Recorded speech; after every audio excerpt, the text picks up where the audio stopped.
तो दोस्तों हमारी आज की कहानी की शुरुआत होती है और हमें एक बच्चे को पैदा होता हुआ दिखाया जाता है। लेकिन ये कोई नॉर्मल बच्चा नहीं होता, ये जीसस का बच्चा होता है, यानी भगवान ईश्वर का। लेकिन यहाँ पर हम जान पाते हैं कि उसकी माँ अपने बेटे को मरवाना चाहती थी, क्योंकि वो एक ईश्वर का बेटा था, ना कि इंसान का। लेकिन ये बच्चा एक इंसान से ही पैदा हुआ था, लेकिन उसके अंदर जीसस की ताकत आ गई थी। अब हम देखते हैं ये बच्चा बच जाता है, जिसके बाद इसका नामकरण हेरकुलिस रखा जाता है। अब हम देखते हैं हेरकुलिस धीरे धीरे बड़ा हो चुका है और वो बहुत सारी शैतानों और दानवों से लड़ता रहता है। यहाँ पर दिखाया जाता है कि वो बहुत सारे बड़े बड़े दानव और शैतान को अपने दम पर मार गिराता है, यहाँ तक कि एक बहुत ही खूंखार और भयानक शेर को भी अपने हाथों से चीर डाला था। अब अगले सीन में हम हेरकुलिस के भांजे को देखते हैं, जिसे कैद कर लिया गया था। तभी यहाँ पर विरोधी लोग आकर हेरकुलिस पर हमला करते हैं, लेकिन हेरकुलिस उनसे अपने भांजे को बचा लेता है। अब अगले सीन में हमें एक राजा की राजकुमारी को दिखाया जाता है, जो हेरकुलिस से मदद मांगने के लिए आई होती है, क्योंकि किसी दूसरे राजा ने उनके ऊपर हमला कर दिया था और इस राजकुमारी का राज्य अब खतरे में था। लेकिन इसके बदले में हेरकुलिस बोलता है कि उसे बहुत सारा सोना चाहिए, जिसके बाद राजकुमारी हेरकुलिस की इस शर्त को मान लेती और बोलती हमारे साथ चलो, क्योंकि हमारे पास जितना तुम चाहोगे उतना सोना है, बस तुम्हें हमारी मदद करनी होगी। इधर हम पहुंचकर देखते हैं रानी का एक छोटा सा बेटा भी होता है, जो हेरकुलिस का बहुत बड़ा फैन होता है, क्योंकि वो उसी की कहानियां सुनते हुए बड़ा हो रहा था। अब यहाँ पर हम देखते हैं कि वो राजा बूढ़ा हो चुका था, जिसके बाद वो हेरकुलिस को बताता है कि हमें खुद की एक सेना तैयार करनी होगी, क्योंकि उनका विरोधी बहुत ही ज्यादा ताकतवर है। अब हम देखते हैं हेरकुलिस जाकर अपनी एक सेना बनाना शुरू कर देता है और सबको ट्रेनिंग देने लगता है कि कैसे लड़ाई के मैदान में लड़ना है। वो सारे लोगों को एक दीवार की तरह खड़े होने को बोलता है, लेकिन तब तक हेरकुलिस का एक आदमी जाकर उनकी मजबूत बनाए हुए दीवार को तोड़ देता है। तब हेरकुलिस बताता है कि तुम इस तरह से अपने दुश्मन को कैसे रोक पाओगे, क्योंकि तुम में दम ही नहीं है। इधर हम देखते हैं हेरकुलिस राजा से फिर से मिलता है, जहाँ पर राजा बताता है कि हमारे पास बहुत कम वक्त है, क्योंकि हमारे पास बहुत ही जोरदार हमला होने वाला है। लेकिन हेरकुलिस मना करता है कि अभी आपकी सेना तैयार नहीं हुई है उस खतरे का सामना करने के लिए। तब राजा कहता है कि हमारे पास अब वक्त नहीं बचा, हमें लड़ाई के लिए चलना ही पड़ेगा। अब रात होने के बाद हम देखते हैं वो रानी का बेटा जाकर हेरकुलिस से बातें करने लगता है और बोलता है कि मुझे आपकी तरह बनना है। तब हेरकुलिस उसे अपना एक लॉकेट दे देता है, जिसमें शेर का दांत लगा होता है, यानी उसने जिस शेर को मार गिराया था। वो बोलता है कि मैं अपने बेटे को देना चाहता था, लेकिन मैं तुम्हें दे रहा हूँ।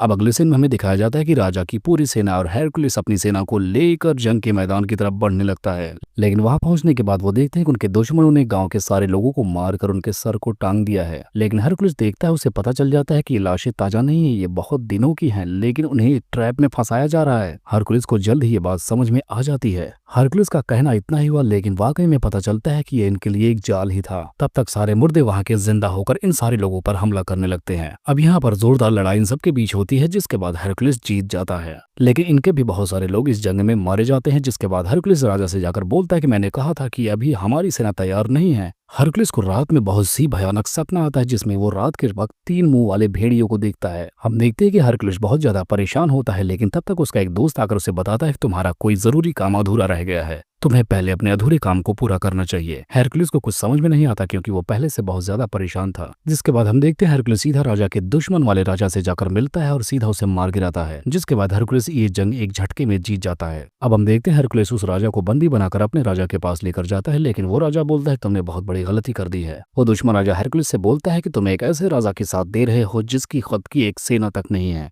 तुमने गलत आदमी का साथ दिया है। लेकिन फिर हम देखते हैं राजा को राजस्व के लिए मुकुट पहनाया जा रहा था। अब हम देखते हैं रात के वक्त हेरकुलिस राजा की बेटी को देखता है, जो इस वक्त काफी ज्यादा परेशान दिख रही थी। तब हेरकुलिस राजा की बेटी के पास जाकर पूछता कि आखिर यहाँ पर चल क्या रहा है, आखिर तुम एक आदमी के लिए इतनी ज्यादा आंसू क्यों बहा रही हो। तब यहाँ पर राजा की बेटी बताती है कि वो मेरे हस्बैंड का खास दोस्त था, लेकिन राजा ने उसे जहर देकर मार दिया, क्योंकि वो खुद राजा बनना चाहता था। मैं मजबूर हूँ अपने बेटे की वजह से, और वो राजा बेकसूर है जिसे तुमने बंदी बना लिया है, क्योंकि मेरा खुद का बाप ही बहुत बड़ा खूनी है। लेकिन इनको ये बातें करते हुए उस राजा का मेन आदमी सुन लेता और उसे बताता है कि हेरकुलिस तुम्हें राजा जी ने याद किया है। अब राजा हेरकुलिस को बुलाकर बोलता है कि क्या तुम मेरा साथ दोगे, अगर दोगे तो हम तुम मिलकर पूरी दुनिया पर राज करेंगे। लेकिन हेरकुलिस यहाँ पर बिल्कुल मना कर देता है। हेरकुलिस के साफ मना कर देने के बाद राजा को काफी ज्यादा गुस्सा आ जाता है। तब राजा बोलता है मुझे तुम्हारी कोई जरूरत भी नहीं है, तुम अपना सोना पकड़ो और यहाँ से दफा हो जाओ। हेरकुलिस अपना सोना लेकर यहाँ से निकलता है, लेकिन कुछ ही कदम चलने के बाद वो रुक जाता है। तब उसका एक दोस्त उससे बोलता है कि हमें तो सोना मिल गया, अब क्यों यहाँ पर रुक रहे हो। अब यहाँ पर हेरकुलिस रुकने का फैसला कर लेता है, लेकिन उसके कुछ साथी चले जाते हैं। हेरकुलिस जब महल के अंदर जाता है तो उसके ऊपर चारों तरफ से हमला हो जाता है। यहाँ पर वो सेनापति भी राजा को बता देता है कि आपकी बेटी ने हेरकुलिस को जरूर कोई बात बताई है। इसके बाद हम देखते हैं हरकुलिस को जंजीरों में जकड़ लिया जाता है और उसके सामने वही 3 मुंहों वाला भेड़िया नजर आता है। दूसरी तरफ हमें बहुत ही खतरनाक और बेरहम राजा को दिखाया जाता है जो हरकुलिस के राज्य में होता है। यहाँ वह हरकुलिस को आकर बताता है कि मैंने ही तुम्हारी बीवी और बच्चों को मार डाला। यहाँ पर हरकुलिस उसकी बातों को सुनकर हैरान और गुस्से से लाल होकर बोलता है कि मुझे तो तुझसे कुछ नहीं चाहिए था, तो फिर क्यों मारा मेरे बच्चे को। तब वो राजा बोलता है कि तुम्हें सारी प्रजा बहुत पसंद करती थी, इसलिए मैंने तुम्हें बदनाम कर दिया। तभी राजा का एक कैदी हरकुलिस को हिम्मत देता है कि तुम इन जंजीरों को तोड़कर बाहर जा सकते हो और न्याय कर सकते हो, और उसके ऐसा कहते ही हरकुलिस ने वो काम कर दिया। वो जंजीरों को तोड़कर सीधा राजा की बेटी की तरफ जाता है जहाँ पर उसकी बेटी को वो लोग मारने वाले थे, लेकिन हरकुलिस पहुंच जाता है जिसके चलते वो उस रानी को बचा लेता है। लेकिन तब तक वो 3 मुंह वाला भेड़िया आकर हरकुलिस पर हमला करता है, लेकिन हरकुलिस शेर की तरह उसके मुंह को भी फाड़ देता है। अब हरकुलिस यहाँ से जाकर सीधा उस राजा को मारता है जिसने उसकी बीवी और बच्चों को मारने का दावा किया था। अब हम देखते हैं हरकुलिस बाहर जाता है जहाँ पर राजा की बहुत बड़ी सेना खड़ी होती है। यहाँ पर रानी का बेटा भी होता है उनके कैद में। इधर हम देखते हैं हरकुलिस का वो साथी जो सोने लेकर जा चुका था वो भी वापस आ गया था और वो सारे लोग मिलकर बच्चे को बचा लेते हैं, लेकिन इस लड़ाई में हरकुलिस का एक साथी मारा जाता है। अब अगले सीन में हमें दिखाया जाता है कि वहां पर जीउस के वाइफ की मूर्ति बनी थी। अब हरकुलिस उसी को गिराना चाहता था और वो स्टैचू को गिराने में कामयाब भी हो जाता है, जिसको देखने के बाद सारी सेना पीछे हटने लगती है। राजा कहता है कि पीछे मत हटो, लेकिन तब तक उसी मूर्ति का एक टुकड़ा आकर राजा के ऊपर गिरता है जिसके चलते राजा भी मर जाता है। अब उस मूर्ति को गिरने के बाद वहां पर सिर्फ हरकुलिस ही खड़ा दिखाई देता है जिसके सामने पूरी प्रजा अपने सर झुका लेती है और सबको सुरक्षित बचाने के बाद ये कहानी यहीं पर खत्म हो जाती है।